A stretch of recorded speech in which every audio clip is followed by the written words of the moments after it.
Bismillahirrahmanirrahim. Assalamualaikum warahmatullahi wabarakatuh. Di sini kali ini saya mau memberikan suatu tutorial cara mengkalibrasi manual alat geolistrik sebelum dan sesudah dipakai ke lapangan. Yang perlu diketahui pertama kali adalah nilai alat kalibrasi tersebut. Jika nilai alat kalibrasi tersebut 1 ohm, berarti nanti hasil dari kalibrasi harus 1 ohm. Misalkan alat kalibrasi ini 10 ohm, berarti hasil dari kalibrasi nanti juga harus 10 ohm. Rumus dari kalibrasi adalah hasil V dibagi hasil I, hasilnya harus sesuai dengan nilai kalibrasi tersebut. Misalkan 1 ohm, nilainya harus 1 ohm. Untuk ukuran toleransinya minimal 0,95 ohm sampai maksimalnya 1,49 ohm alat dinyatakan tidak bermasalah. Dan apabila nilai itu di luar dari nilai minimal dan maksimal dari nilai kalibrasi tersebut, misalkan 1 ohm, berarti alat harus ada yang perlu dicek atau ditune up ulang. Cara mengkalibrasi adalah posisi stiker alat kalibrasi harus menghadap ke operator, harus menghadap ke kita. Dan ini sudah dipermudah.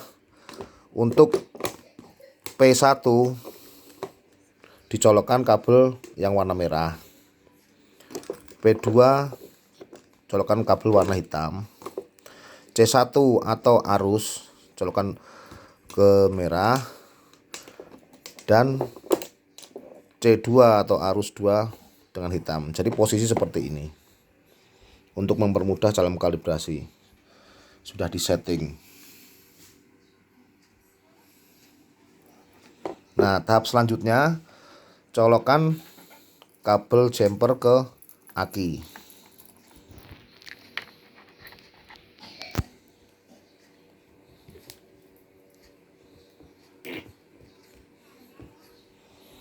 Setelah aki masuk, arus akinya masuk, indikator aki di atas 10 volt. Karena kalau di bawah 10 berarti aki habis atau harus dicas ulang. Dan setelah C1 C2 masuk, indikator current loop atau indikator arus, dia sudah ada reaksi pergerakan dari jarum tersebut. Lalu kita on kan sampai muncul angkanya, baru kita posisi di output yang pertama dulu. Rumus dari kalibrasi seperti tadi, yaitu V per I, hasilnya harus 1 ohm sesuai dengan nilai kalibrasi. Kalau kalibrasi ini nilainya 10 ohm, berarti V per I nilainya harus 10 ohm juga. Sebelum kita mulai, kita nolkan dulu milivoltnya. Sama halnya seperti kalau pengambilan data di lapangan, setiap mau nge-inject harus 0 semua. Harus dinolin dulu, setiap pindah titik harus dinolin. Cara mengenolkan itu bisa pakai korse atau fan. Korse ini lembutnya, jadi ke kiri atau ke kanan tergantung dari nilai V nya itu mau diarahkan ke positif atau negatif sampai ke 0.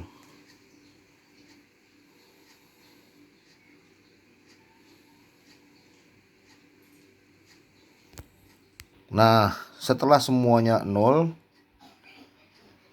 baru kita inject startnya ini sampai muncul angka. Kita bagikan 38,4 dibagi 36. V per I V nya 37 V nya 38,4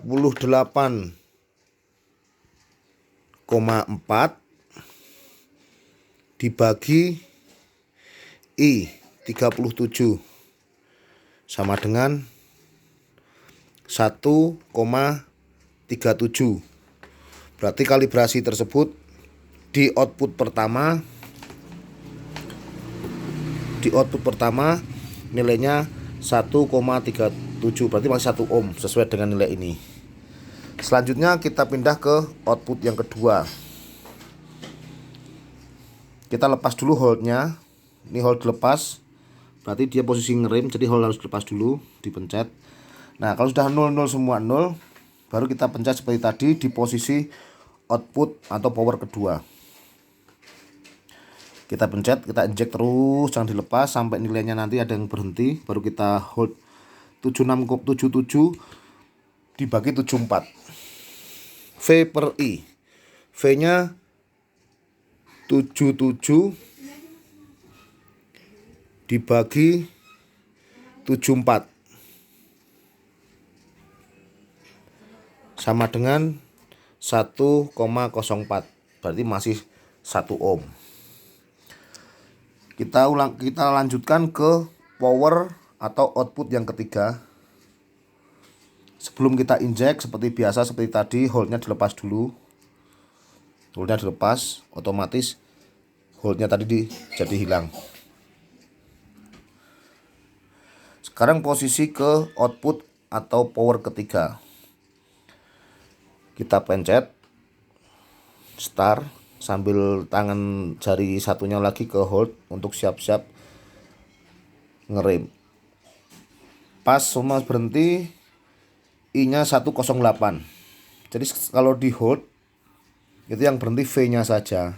Jadi kita ngingetin cuma I-nya 108. V-nya 111,4.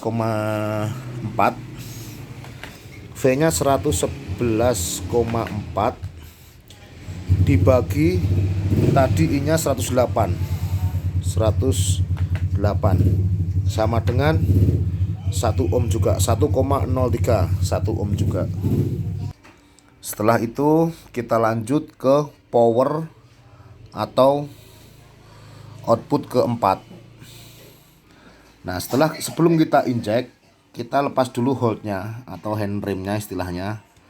Nah, baru bisa kita injek. Sama seperti tadi, kita tekan dulu yang jari ini sembari siap. Kalau nanti dia ada pas berhenti, yang itu yang kita ambil. Tek. I-nya 137. V-nya 141,2. V per I.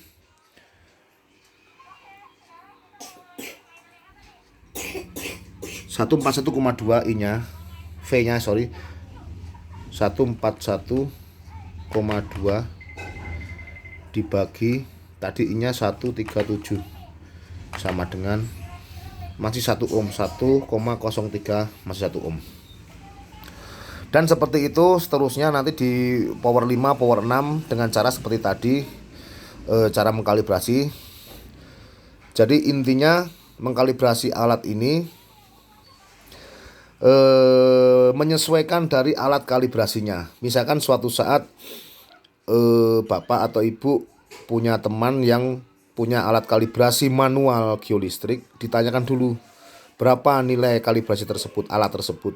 Kalau nilai alat kalibrasi tersebut 50 ohm misalkan, seperti tadi caranya, misalkan kita injek, rumusnya V per I. Setelah kita ambil nilainya tadi, hasilnya harus 50 ohm sesuai dengan nilai kalibrasi. Nah, kebetulan dari kami, dari IRES, itu nilai kalibrasinya 1 ohm. Jadi kalau dibagikan harus 1 ohm. Maksimal 1,44, minimalnya 0,95 sudah masuk toleransi dari nilai kalibrasi 1 ohm tersebut. Tapi kalau nilainya lebih dari itu, misalkan 2 ohm atau minimal 0,75 ohm, nah itu ada yang bermasalah di alat itu. Tapi setelah dikalibrasi alatnya sudah sesuai, instrumennya sudah sesuai dengan nilai kalibrasi, berarti alat seolah-olah tidak mau disalahkan jika nanti pas di lapangan ada suatu kendala. Paling-paling nanti ngecek kabel-kabelnya, terus patoknya ada yang putus atau enggak, ada yang nancep atau enggak, paling seperti itu aja sih. yang biasa sering terjadi di lapangan. Jadi untuk kalibrasi sementara seperti itu. Semoga bermanfaat. Saran dari kami sebelum ke lapangan mungkin dikalibrasi manual dulu, apalagi kalau operatornya lebih dari 2 orang mungkin bisa dikalibrasi dulu sebelum berangkat atau setelah pulang dari lapangan. Semoga bermanfaat, semoga bisa membantu untuk memperlancar bidang studi atau pekerjaan yang sesuai dengan alat yang pengadaan alat ini. Terima kasih dari kami. Salam. Wassalamualaikum warahmatullahi wabarakatuh.